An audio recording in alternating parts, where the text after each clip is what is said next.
Okay, we're going to take a look at how Cavendish came up with the value of the universal gravitational constant, which is a very small number, 6.67 times 10 to the negative 11th meters cubed over kilograms second squared. Isaac Newton basically knew this equation, that the force of gravity depended on the mass of any two objects, the distance between their centers of mass, and he never figured out what this value was.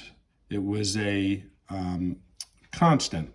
So what happened was a guy named John Michel built this thing called the torsion balance to look at this and try to discover what this value was. They weren't actually looking for this value. They were looking for the density, basically the mass of the Earth. He ended up becoming unhealthy and he passed it along to Cavendish. Cavendish took this torsion balance and was able to calculate this. So without belaboring all the little small points, I'm going to give you a basic overview of what he did. If you could picture a slender string coming out of the page up towards you.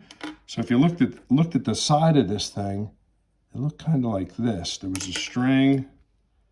This thing came across, and there was these two masses here. These are fairly small. These are a few pounds. And then what he would do, he would move these large lead spheres into place. These were several hundred pounds. These are the approximate masses.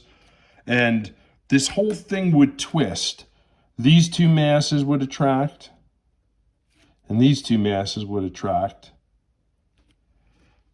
And he was able to calibrate this torsion balance so that he knew how much force caused it to behave a certain way.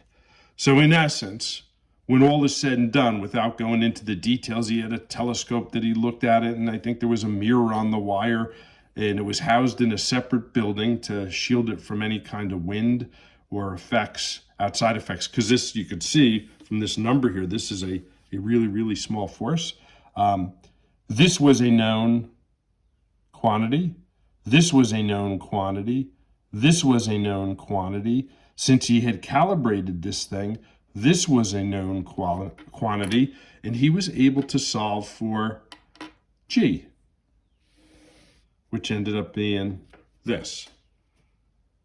Okay, this number basically opens up, knowing this opens up a window to the modern world. It helps us understand planetary science, and we can launch satellites, and we can attempt to travel to the moon, etc., etc. In a nutshell, that's how big G was calculated.